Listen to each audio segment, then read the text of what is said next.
مکہ میں داخلہ شروع ہو چکا تھا۔ رسول اللہ صلی اللہ علیہ وآلہ وسلم کو تو مکہ میں داخل ہوتے وقت کسی قسم کی مزاحمت کا سامنا نہیں کرنا پڑا، البتہ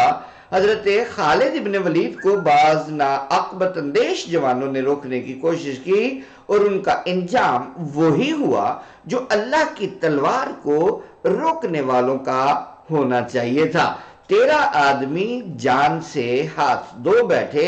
اور باقی بھاگ اٹھے۔ جانب عالم صلی اللہ علیہ وآلہ وسلم نے چونکہ خون ریزی سے منع کیا تھا، اس لیے حضرت خالد رضی اللہ عنہ کو بلا کر پوچھا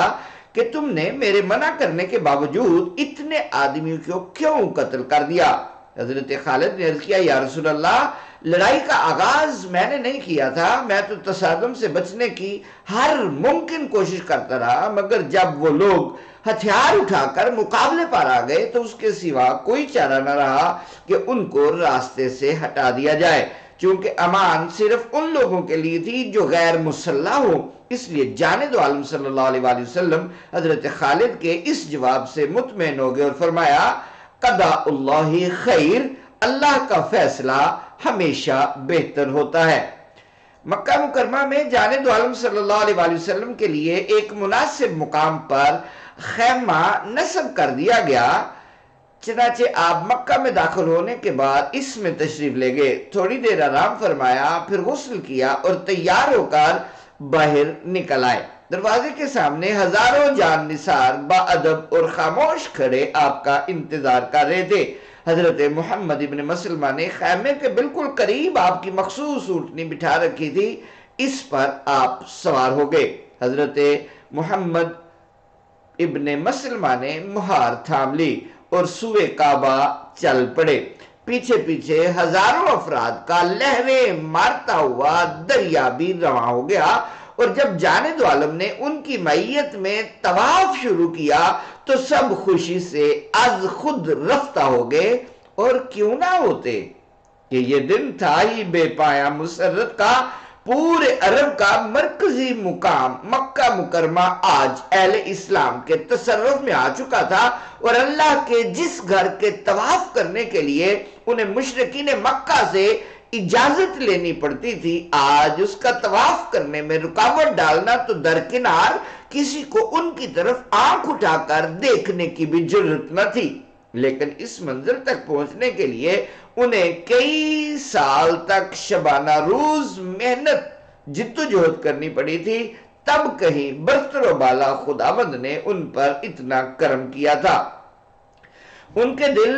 جذبات تشکر سے معمور تھے اور زبان اللہ کی عظمت و کبریائی کا اعلان کر رہی تھی، اللہ اکبر اللہ اکبر اللہ اکبر اللہ اکبر۔ نعرہ تکبیر سے مکہ کے پہاڑ گونج رہے تھے اور کفار و مشرکین کے دل دہل رہے تھے۔ وَلِلَّهِ الْعِزَّةُ وَلِرَسُولِهِ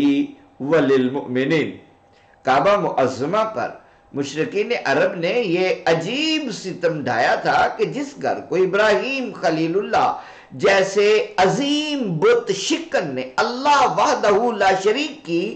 عبادت کے لیے بنایا تھا، اسی بیت اللہ کو شرک و بت پرستی کا گڑھ بنا ڈالا تھا، اور اس کے ارد گرد ایک دو نہیں، پورے 360 چھوٹے بڑے اور رنگ برنگے بت نصب کر دیے تھے جنہیں پوجا جاتا تھا، اور طواف کے دوران ان پر ہاتھ پھیر کر تبرک حاصل کیا جاتا تھا۔ ان بتوں کی تنصیب اتنی پختگی اور مضبوطی سے کی گئی تھی کہ ان کو ہلانا جلانا اور اپنی جگہ سے ہٹانا انتہائی مشکل تھا، مگر جانب عالم صلی اللہ علیہ وآلہ وسلم کا اعجاز دیکھیے کہ طواف کے دوران آپ نے ہاتھ میں ایک چھڑی پکڑ رکھی تھی، جو ہی آپ کسی بت کے سامنے پہنچتے، قُلْ جَاءَ الْحَقُّ وَزَهَقَ الْبَاطِلُ إِنَّ الْبَاطِلَ كَانَ زَهُوقًا پڑھتے ہوئے اس کو چھڑی کی نوک سے ہلکا سا دھکا دیتے اور بڑے سے بڑا بت دھڑام سے نیچے گر پڑتا۔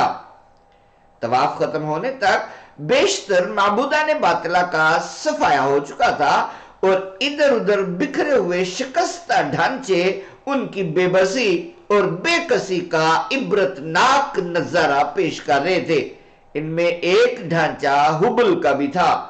اس کی یہ حالت دیکھ کر حضرت زبیر ابن عوام نے حضرت ابو سفیان سے کہا دیکھ لو حبل کس طرح ٹوٹ پوٹ گیا ہے، اور ذرا سوچو کہ احد کے دن تم کیسے دھوکے اور غلط فہمی میں مبتلا تھے جب اولو حبل کے نعرے لگا رہے تھے۔ حضرت ابو سفیان نے کہا عوام کے بیٹے اب ان باتوں کو جانے دو،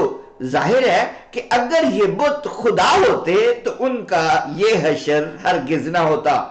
طواف کے بعد جانے دو عالم صلی اللہ علیہ وسلم نے مقام ابراہیم کے نزدیک نفل پڑھے، پھر چاہے زمزم کے پاس تشریف لے گئے۔ حضرت عباس نے پانی کا ڈول نکال کر پیش کیا جسے آپ نے پینے کے بعد اپنے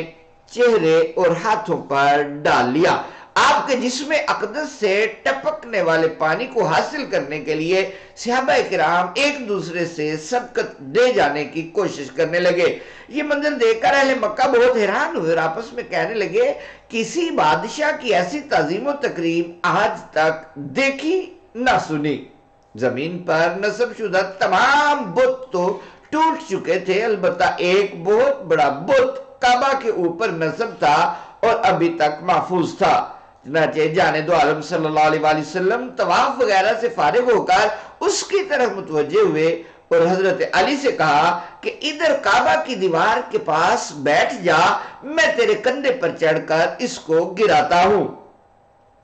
حضرت علی حسب ارشاد بیٹھ گئے تو جانے دو عالم صلی اللہ علیہ وآلہ وسلم ان کے کندھوں پر کھڑے ہو گئے اور فرمایا اب اٹھ جا۔ حضرت علی تھوڑا سا اٹھے مگر اپنی تمام تر قوت و طاقت کے باوجود پوری طرح اٹھنے میں کامیاب نہ ہو سکے۔ آپ نے فرمایا بیٹھ جاؤ۔ حضرت علی بیٹھ گئے تو آپ اتر آئے اور فرمایا اب میں بیٹھتا ہوں، تو میرے کندھوں پر کھڑا ہو کر کعبے پر چڑھ جا۔ حضرت علی الامر فوق العدم کے مطابق آپ کے شانوں پر کھڑے ہوئے تو آپ صلی اللہ علیہ وآلہ وسلم اٹھ گئے۔ حضرت علی فرماتے ہیں کہ اس وقت مجھ کو ایسا عروج نصیب ہوا کہ میں سمجھتا تھا کہ اگر میں افق کو چھونا چاہوں تو بآسانی چھو سکتا ہوں، چنانچہ میں بآسانی کعبہ پر چڑھ گیا اور اس بت کو گرانے کی کوشش کرنے لگا۔ اگرچہ یہ بت بھی بہت مضبوطی سے جمع ہوا تھا اور بھاری زنجیروں سے بندھا ہوا تھا، تاہم اللہ تعالیٰ کی عطا کردہ قوت سے میں اس کو اپنی جگہ سے ہلانے میں کامیاب ہو گیا۔ نیچے سے رسول اللہ صلی اللہ علیہ وسلم میری طرف دیکھ رہے ہوتے کہہ رہے تھے ہاں ہاں سچ ہے، جا الحق وزہق الباطل ان الباطل کان زہوقا۔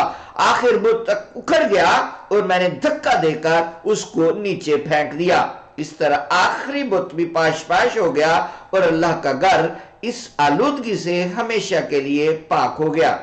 علماء کرام فرماتے ہیں کہ یہ واقعہ ایک لحاظ سے صدیق اکبر کی فضیلت پر دلالت کرتا ہے اور دوسرے اعتبار سے حضرت علی کا غیر معمولی شرف ظاہر کرتا ہے۔ صدیق اکبر کی فضیلت اس لحاظ سے ہے کہ وہ کوئی بہت زیادہ قوی اور توانا شخص نہیں تھے، مگر اس کے باوجود انہوں نے شب ہجرت رسول اللہ صلی اللہ علیہ وآلہ وسلم کو اپنے کاندھوں پر اٹھا کر طویل فاصلہ طے کیا تھا اور آپ کو غار ثور میں پہنچایا تھا، جبکہ حضرت علی انتہائی زوراور ہونے کے باوجود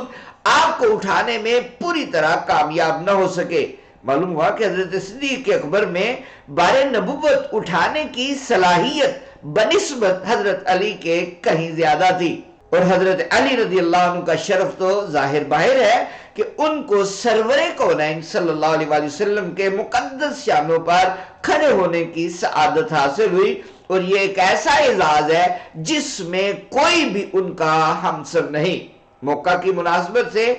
یہاں علامہ زرقانی نے چند اشعار لکھے ہیں۔ شاعر کا تو نام ذکر نہیں کیا مگر کہا ہے قد اجاد القائل، کہنے والے نے کیا ہی خوب کہا ہے اور واقع خوب کہا ہے، لیجئے آپ بھی لطف اٹھائیے۔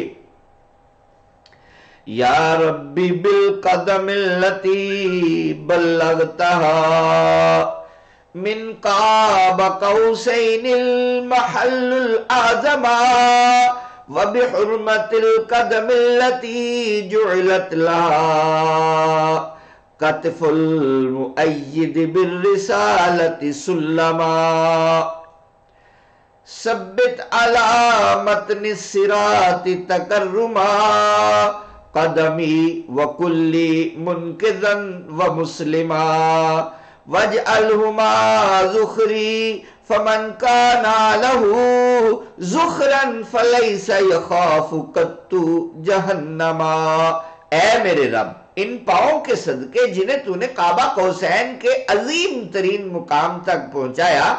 یعنی جانے دو عالم کے پاؤں، اور ان پاؤں کی حرمت کے صدقے جن کے لیے صاحب رسالت کے شانوں کو سیڑھی بنایا گیا، یعنی حضرت علی کے پاؤں، میرے پاؤں کو ازروئے کرم پل صراط پر سے لغزش سے بچانا اور مجھے وہاں سے بسلامتی گزار دینا۔ انہی پاؤں کو قیامت کے دن میرا توشہ بھی بنانا، کیونکہ جس کا توشہ یہ پاؤں ہو اس کو جہنم کا کوئی خوف نہیں رہتا۔ عرض یہ کر رہا تھا کہ آخری بت بھی پاش ہو گیا، جس کو حضرت علی رضی اللہ تعالیٰ عنہ نے رسول اللہ صلی اللہ علیہ وسلم کے کندھوں پہ چڑھ کے، کعبے کی چھت پہ چڑھ کے اس کو اتار پھینکا تھا۔ مزید واقعات کہ اس کے بعد کعبے کی چابی کس طرح حاصل ہوئی، سننے کے لیے ہمارے چینل کو سبسکرائب کیجئے، press the bell icon button, تاکہ آپ کو نئی سے نئی آنے والی ویڈیو بآسانی پہنچ سکے۔ السلام علیکم ورحمۃ اللہ وبرکاتہ۔